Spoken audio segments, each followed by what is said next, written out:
Salut la team, salut la famille, j'espère que tout le monde va bien. Voilà, un petit 4-1, 4-1 ça fait du bien par où ça passe. Voilà, on n'en espérait pas moins de notre équipe. Moi j'avais pronostiqué un 3-0, voilà 4-1 c'est un autre score, voilà c'est un peu mieux même, je dirais. Et donc voilà, l'équipe en général a bien joué, à part quelques joueurs, un ou deux joueurs, moi je vais pas dire quelques joueurs, un ou deux joueurs qui m'a déçu, qui n'étaient pas au niveau aujourd'hui. Mais sinon, dans l'ensemble, on a fait un bon match, on avait beaucoup de possession de balles, donc on a dominé. Nantes n'était pas trop truc. Alors par contre, il y a un truc que je tiens à pousser un coup de gueule, c'est la compo de Nantes. Ranieri, mais franchement en plus c'est Ranieri, je comprends pas quoi, le mec vraiment il est venu au parc pour pas se prendre une branlée, mais tu vois, tu t'es quand même pris une petite branlée quoi, tu vois. Donc c'est en joué en 4-5-1. 4-5-1, le mec il nous a mis la muraille de Chine, le mec il nous a mis la muraille de Chine. C'est incroyable. Mais bon, on a quand même réussi à la casser et il a marqué. Voilà, sinon le cas par cas. Alors Areola, il a eu pas beaucoup de taf à faire, pas beaucoup de taf à faire. Il a commis une petite erreur de relance à un moment qui aurait pu nous coûter cher si c'était une grosse locomotive devant, un type un Real ou un Bayern ou un City, un truc comme ça aurait pu nous coûter cher. Avec Nantes, bon, c'était pas ça, parce que Nantes déchettait beaucoup. Voilà, les contrôles étaient très mal faits du côté de Nantes. Donc voilà, ça a été. Mais sinon, donc, voilà, le reste, il a fait bien, il a bien assuré la prise de balle. Donc voilà, il a fait son taf, à part cette petite sortie, à part cette petite relance, le reste, Areola a été bon. Passons à la défense. Alors, Dani Alves, putain, Dani Alves, il nous a fait un match, mais d'enfoiré, mais vraiment. Mais putain, ce mec, il a 34 ans. Le mec, il nous fait des matchs, mais d'un mec de 20 ans, quoi. Avec l'expérience en plus, tu vois ce que je veux dire? Voilà. Il a commis une petite erreur de marquage sur le but de Nantes. Voilà. Il aurait dû être au marquage du mec du Nantais qui était complètement tout seul. Et Daniel Alves était complètement au milieu. Donc, il nous a fait une petite erreur de marquage. Mais sinon, le reste, mais nickel, quoi. Mais nickel. Il n'y a rien à dire. Les relances qu'il fait, les dribbles qu'il fait. Enfin, le mec, il est, putain, mais il est bon dans pratiquement tout, quoi. Je veux dire, bon, là, il commet une petite erreur, ça arrive à tout le monde, mais le mec, il est bon en tout, en marquage, c'est incroyable, quoi. Le mec, c'est incroyable. Le joueur qu'il est encore à 34 balais, quoi. C'est un truc de fou, quoi. C'est un truc de fou. Voilà. Mais enfin bon, bête de match, quoi. Marquinhos, Thiago Silva, ils ont fait leur taf. Ils ont commis à un moment quelques erreurs sur le but aussi. D'ailleurs, la défense sur ce but-là, ils sont un petit peu relâchés parce que le défaut avec le Paris Saint-Germain, c'est quand on mène, par exemple 2-0, comme cette fois-ci, on s'endort, tu vois, et on ronronne, et c'est là que des fois on se prend des buts à la con comme celui-là, voilà. Mais bon, mais sinon, à part ça, ils ont fait comme leur taf, ils étaient là, présents sur les duels, tout ça, avant ça là. Donc franchement, Marquinhos et Thiago Silva, comme d'hab, voilà, nickel, quoi, voilà. Par contre, Yuri Berchiche m'a déçu. Sur beaucoup de duels perdus, les relances pas terribles, les passes pas terribles, les centres j'en parle même pas. Donc pour moi il y a un problème à ce poste-là parce que ni Kurzawa ni Berchiche n'ont le niveau. Tu vois, techniquement Berchiche il est limité quoi. Là j'ai vu que Berchiche techniquement il est limité le mec. Tu vois, donc pour moi, il y a un problème à ce poste-là. Et je pense qu'il faudra penser un jour à recruter à ce poste-là. Peut-être pas au mercato d'hiver, mais au prochain mercato d'été. Type un Raphaël Guerreiro, un truc comme ça. Quelqu'un qui sait défendre, qui sait centrer, qui sait, voilà, qui sait tout faire. Tu vois, par exemple, Raphaël Guerreiro, c'est un joueur qui sait faire tout ça. Tu vois. Mais quand je dis Raphaël Guerreiro, il y en a d'autres. Hein. Mais bon, ça m'a venu à l'esprit ce joueur-là, quoi. Voilà, donc un peu déçu de Yuri Berchiche, franchement, j'ai trouvé très moyen, quoi. Voilà.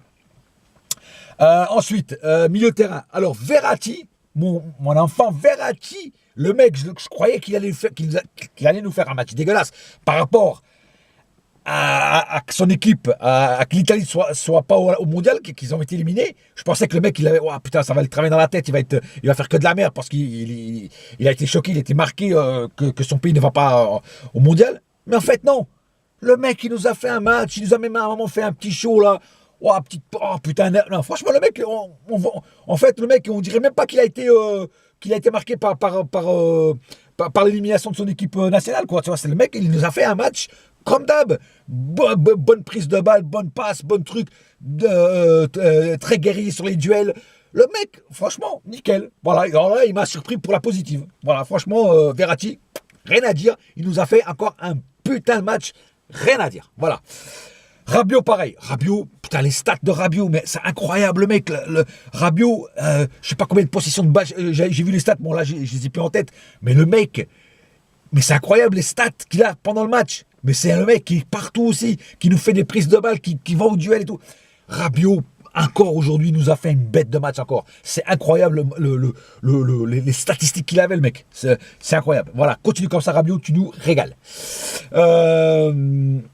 Pastore.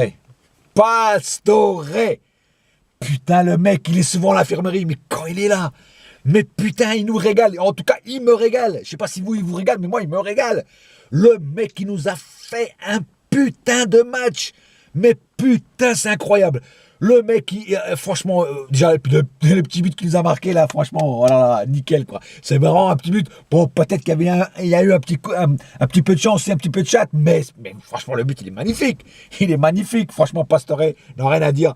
D'ailleurs, Pastore, je le mets comme homme du match avec Cavani. Voilà, Cavani, je vais en reparler après, mais je mets comme homme du match Pastore et Cavani. Voilà, parce que pour moi, c'est les deux joueurs qui ont été le plus au top sur ce match. Voilà. Sinon, donc, pour revenir à ça, on a deux bons joueurs à cette place-là, au milieu, pour remplacer Mota. C'est Rabiot qui remplace Mota, mais je veux dire, au milieu de terrain, Pastore et Draxler. Pastore et Draxler nous font des matchs, mais super à ce poste-là. Donc, vraiment, super. Sinon, revenons donc au truc. Devant. Alors, devant, Di Maria, les premières 20-25 minutes m'a déçu. Le mec, il courait pas. Il passait les balles, il faisait pas l'effort de courir pour aller vers la balle. Des passes mal données, complètement oubliées sur le côté. Le mec, on le voyait pas. Je dis, qu'est-ce qu'il fout là? Il se plaint qu'il est sur le banc et là, il ne fout rien. Mais qu'est-ce qu'il a? Et à partir, dès qu'il a marqué son petit but, qui a été magnifique aussi d'ailleurs, entre parenthèses, le mec, il s'est réveillé. Le mec, en fait, il est là, paf, paf, paf, paf, paf, il s'est réveillé tout de suite. Après, il nous a fait du bon taf. Bon, il y a eu encore quelques petits déchets techniques, tout ça, mais sinon, le mec, après, il s'est réveillé. Voilà, il s'est tout d'un moment à l'autre, bim, il y a eu le but, paf, un petit sourire sur la bouche, bah, vas-y, je t'attaque, vas-y, que je te dribble, vas-y, que je te tire au but. Incroyable. Le mec, Di Maria, des fois, il me surprend. Des fois, je sais pas ce qui se passe dans sa tête. Est-ce il faut quelque chose pour le motiver, pour que le moteur diesel, parce que lui, il a un moteur diesel, hein, il n'a pas un moteur à essence, lui, il a un moteur diesel, pour qu'il reprenne du feu, mais je comprends pas. Voilà. Mais bon, en tout cas, après, il a mieux joué après son but et franchement, voilà, on a retrouvé un petit peu le niveau du Di Maria qu'on connaît. Voilà. Même si, pour moi, il peut encore faire largement mieux. Cavani. Alors, Cavani, comme j'ai dit tout à l'heure, je le passe aussi comme homme du match. Cavani. Alors, pareil, au début de la première mi-temps, on le voyait pas. Normal, il n'avait pas de balle. Donc, on pouvait même pas le critiquer, même parce qu'il n'avait pas de balle. Comment tu veux qu'il marque des buts? Comment tu veux qu'il fasse? Voilà. Après, à un moment, il a commencé à avoir des balles. D'ailleurs, le caviar beluga que Pastore nous sert pour son premier but. Mais mon Dieu, qu'il est beau. Tente la passe D comme le but. Mais magnifique, quoi. Mais Cavani, et puis même le deuxième but de Cavani, pareil, magnifique. Et il aurait pu même nous en mettre un troisième à la fin. Et putain, sans déconner, moi, Cavani, il me régale. Voilà, quand on lui donne des balles, il nous fait ça. Et Cavani, je trouve que cette année, il vendange moins que les autres années. Je trouve il a fait des progrès sur ça, je trouve. Voilà. Et franchement, Cavani, encore une fois, tu m'as régalé. Voilà. Continue encore comme ça. Et il manque plus que 7 buts pour égaler Zlatan et 8 pour le dépasser. Donc je pense qu'il va réussir, peut-être même avant la fin de la trêve hivernale. Voilà. Neymar. Alors Neymar, aujourd'hui, je l'ai trouvé très, très, très, très, très, très moyen. Je ne vais pas dire nul, parce que c'est Neymar, mais très moyen. Et je le mettrai dans les flops. Oui, je vais mettre Neymar dans les flops aujourd'hui parce que Neymar aujourd'hui perdait beaucoup de duels, des passes pas super bien données, il loupait pas mal de trucs. Il n'était pas dans son match, il a tiré très peu au but. À la fin, il nous a failli marquer un but, mais même ça c'est pas rentré. Voilà, le mec, il n'était pas dans son match aujourd'hui. Il n'était pas dans son match. Alors, est-ce qu'il était fatigué? Est-ce qu'il pensait déjà au match de la Ligue des Champions qui est juste après contre les Celtics? Je sais pas. Moi, en tout cas, aujourd'hui, Neymar n'était pas dans son match. Voilà. Pour pas dire dans son bain, il était plutôt dans son jacuzzi que dans son match. Voilà. Et voilà. Et donc, je le mettrai comme flop. Donc, je pense pas que ça arrivera beaucoup de fois dans l'année de le mettre comme flop, mais aujourd'hui, je vais le mettre comme flop parce qu'il n'a pas fait l'effort voilà, il a fait le strict minimum, on va dire ça comme ça. Voilà. Le strict minimum garanti. Tu vois. Donc, pour moi, un joueur comme ça ne peut pas donner le strict minimum. Il doit donner toujours à fond. Tu Tu vois, même qu'ils ne sont pas à 100%, mais il doit donner au moins 80-90%. Et là, il a donné 45-50% que j'ai dit 50, ouais, 40-45% de son talent. Donc, pour moi, c'est inadmissible. Un joueur comme ça ne peut pas être comme ça. Voilà. Pardon, voilà. Sinon, voilà, c'est tout pour maintenant. J'ai à peu près fait le tour du truc. Bon, les low Celso, les Draxler sont rentrés après, ça n'a pas apporté grand-chose. Ça n'a pas apporté grand-chose, pardon. Donc, voilà, il n'y a pas plus à me dire sur ce match. En tout cas, on a 4-1, on a 6 points d'avance sur Monaco. Le prochain match, je crois que c'est contre Monaco chez eux. Si on gagne contre Monaco chez eux, ça sera parfait. On sera à 9,2. Et pour moi, le championnat est plié. Ça, il sera à nous parce que 9 points d'avance, ça sera dur de nous rattraper quand même, à moins d'une erreur de parcours. Voilà la famille, c'est tout pour ce soir. Bonne soirée à tous. J'espère que vous avez été contents du match comme moi j'ai été. Et rendez-vous pour le prochain match du PSG qui sera bientôt dans 3-4 jours contre le Celtics pour la Ligue des Champions. Bonne soirée à tous et n'oubliez pas une chose, ici c'est et ça restera toujours Paris mon frère. Yes my friend. Et la saga continue. Oui, vous venez du côté obscur.